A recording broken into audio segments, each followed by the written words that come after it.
Hi, I'm Bobby. And I'm Vittorio Miari. We're here to present our documentary of License for Colour TV.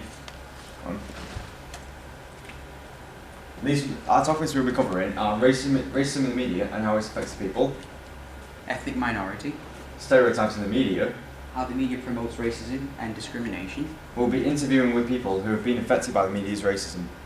And we'll also finally be talking about what we think of racism and stereotypes in the media and the damaging effect it has on people. Racism in the media. Racism is when a person or a group of people discriminate or have become prejudiced towards another race. Prejudice is when people's thoughts and opinions on race, either religion, gender or sexuality, it can really affect their lives, and it can be anything, and people can cause a lot of harm or injury on people by using actions or judgment towards them. Right, and our first victim will be Michael Brown, who was a student in the Normandy High School of St. Louis. He was born May 20, 1996, and he died August 9, 2014. Mainly, Michael Brown was viewed as a thug rather than as a graduate student who had a law degree. So the media chose this picture, picturing him as a thug rather than the other one, picturing him as a graduate.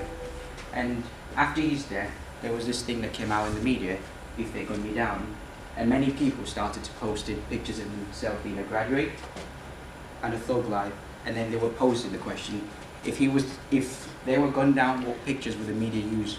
Would they use a thug or would they use a graduate? This Twitter trend was started by a lawyer called Martin J. Lawrence. After he heard about the death of Michael Brown, he started this with his own picture, and eventually it carried on with other people's lives. So we created our own, which is If They Gun Me Down, the same title, and what picture would the media use? So for my scene, it was picturing me as being a thug and a gangster, and me being in a college, being a student, and Bobby's. The same situation in both pictures, different people. The media can cause a lot of racism and controversy just with their stories they're being released to the public. The public trusts the news to be delivered with true facts and images that they trust with, but not a lot of the time it's true, and they twist their own stories either for views or to get an upper hand on beliefs of other people. People can be really manipulated by other people's thoughts, such as the news. So there was. Go on anyway, sorry. And our second topic will be ethnic minority. So here it pictures how films have been made and how the media portray them. So as you see, the white-collar boy, Ang, his name is Hero. So is the girl Hero.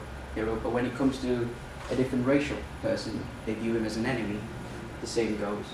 And so this was a cartoon drawn back in the 1970s. So it was trying to picture like the word migrant or immigrant and how would people react to it. And as you can see in the cartoon, it shows how he's reacting to the word migrant or immigrant that he has found in the newspaper, which literally America was meant to be the melting pot, consume of different racial people, but instead they despise, and how the media has used this technique in a brilliant way to stir up angers into people. Ethnic minority can cause a lot of effect on people. As I said before, people can be manipulated by other stories, and then they grow their opinion on other people's facts and stories. So if I read a story about a black guy that wasn't true, that the news had posted, and I started believing them, it would cause a lot of ethnic minority, with me portraying blacks as bad people or lesser than us.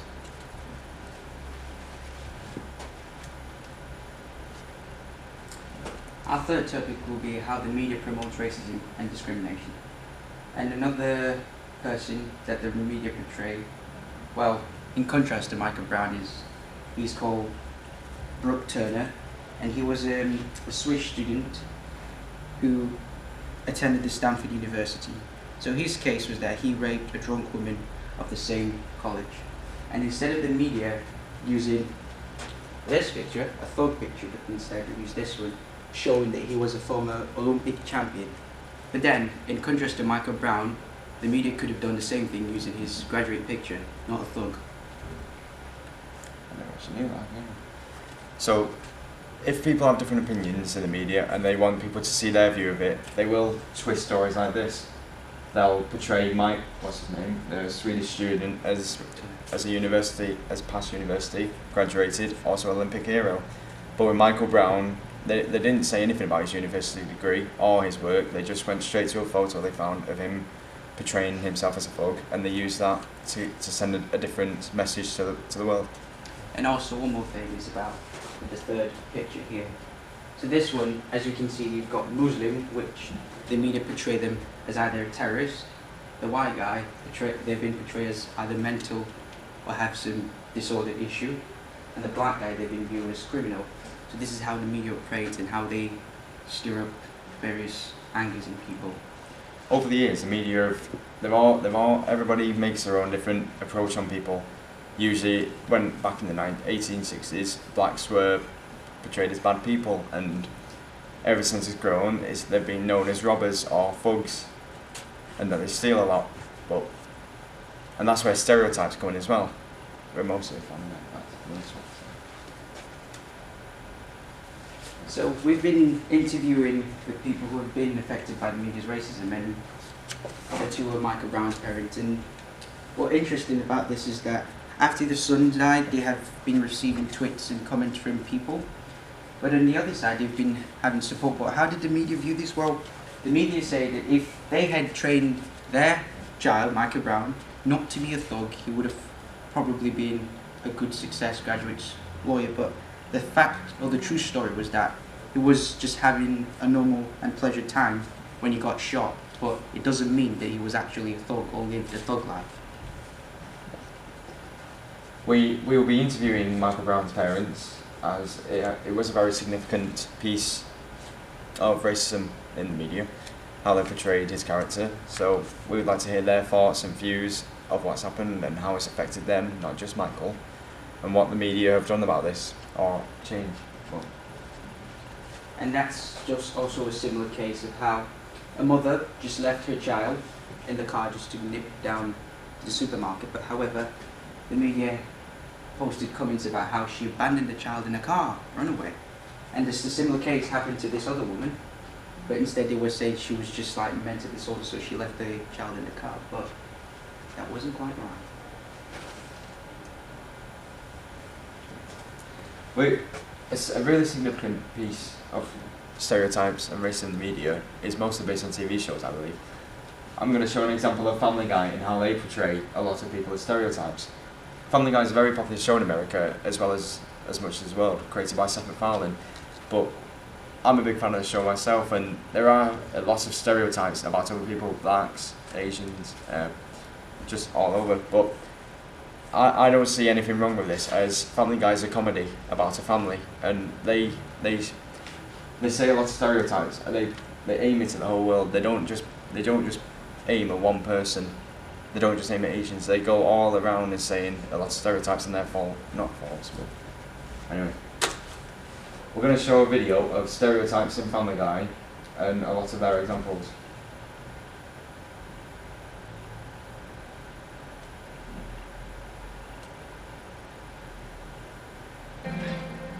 Peter, why are there so many bottles of milk in the refrigerator? Oh, thanks for reminding me. Everyone, some of the milk in the fridge is not milk, it's horse sperm. I'm a horse breeder now.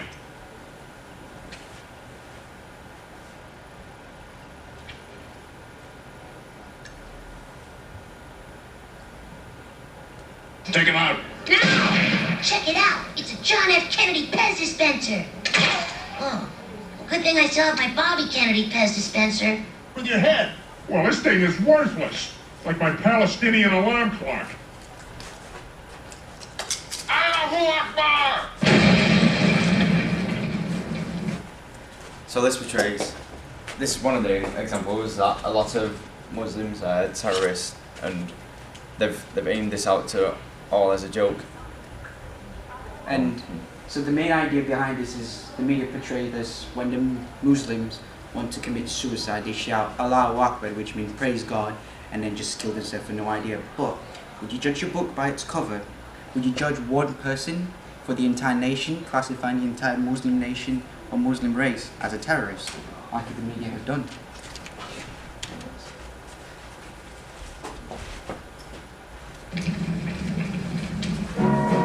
Japanese thing? They're Chinese. The Japanese have a whole other thing going on. Hey, you want to see a movie? No, we're Japanese. Let's go watch a schoolgirl bang an octopus. Yeah! こいで抱きしめてあげるよ。Suction got feel good. Alright, dude.